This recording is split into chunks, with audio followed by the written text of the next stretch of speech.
So during that phase of your Sara Bhai, I mean, I'm sure there are many such incidences which are memorable to you, but the Hmm. most memorable most is memorable शुरू का phase था सारा भाई का, hmm, जब actually मुझे लग रहा था कि मेरी थोड़ी सी रैगिंग भी हो रही है, hmm, because a I was attempting comedy for the first time, okay. Be you had stalwarts like Satish ji and Ratna ji right in front of you. So I was very nervous, and no one believes me. But all those 70 episodes, Hmm, whatever 1.5 year we did Sarabhai, I was nervous throughout nervous. I could not speak beyond certain point because I was, कि मुझे डांट पड़ेगी या मैं गलत कर रहा हूँ, तो वो एक थॉट हमेशा रहा. hmm, जबकि सारा भाई करते वक्त शादी हो चुकी थी, hmm. लेकिन I felt like a bachelor at that time because the way I was treated, so I never used to get Madhavi on set. कि अभी अभी शादी हुई है, पता चला अच्छा पतिदेव की इतनी इज्जत हो रही है यहाँ पर. I know. तो मैं उस चीज से बहुत ज्यादा घबराता था.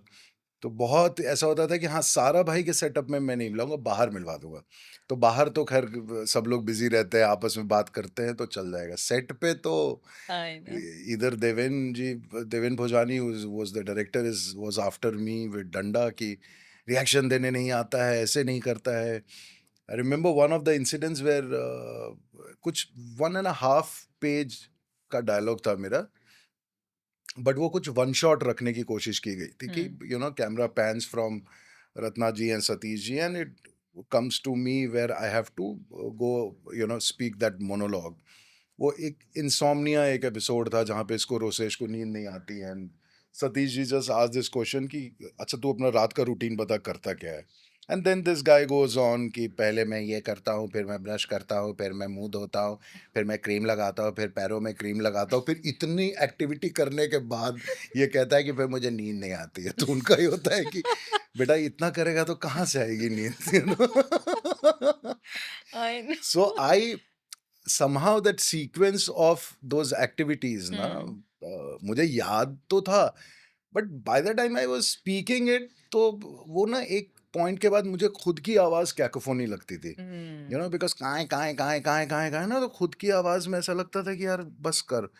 और मैं पता नहीं उस दिन क्या हो गया कि मैं भूलने लगा. hmm, तो कुछ 5 6 7 8 टेक हो गए, जब भी कैमरा इधर से आए मैं हाफ तक जाऊं और फिर I use to fumble. So I remember कि सतीश जी जस्ट सेड कि जब इसको याद हो जाए ना तब मुझे मेकअप रूम से बुलाना, तब तक मैं जा रहा हूँ. hmm, and the way he said it, तो मैं ना थोड़ा सा वैसे आंख मेरी भर गई. मैंने कहा यार ये तो डांट पड़ी कि बेइज्जती हुई कि क्या हुआ, कि रैगिंग हुई, कुछ पता ही नहीं चला मुझे. And then it was around 11:30, 12 in the afternoon. So I went to Devin Bhojani. I said, I can't, मैं नहीं अभी कर पाऊंगा. आप कुछ और कर लो, मैं लंच के बाद कर लूंगा. Give me time to prepare because I am not able to hear myself right hmm. Now. I am too much of क्या एंड प्लस सतीश जी ने ऐसा बोल दिया. So I still tell Satish ji कि आपने रुलाया मुझे एक बार सेट पे, and he doesn't agree to it. He Okay. Said नहीं ऐसा हो ही नहीं सकता. मैंने कहा काका रुलाया था, मतलब I literally I went to the makeup room and I was like why has they do this to me like such senior actors. Ah, but those were the learning thing यार. वो right, right. आज भी जितना आदमी वहां से सीखा है ना, क्योंकि आपके पास लिटरली इंस्टीट्यूट था, Hmm. एनएसडी था, एफटीआई था, Absolutely, absolutely. Sumit from theatre and such a senior actor. Rupali से सीखने के लिए यही था कि मतलब वो अलग ही जोन में रहती थी. रूपाली से सीखने के लिए था कि हाँ अगर गाड़ी लो तो पीछे वाली सीट पे किसी को मत बैठाना, बिकॉज पीछे वाली सीट पे सिर्फ उसी का सामान भरा रहता था.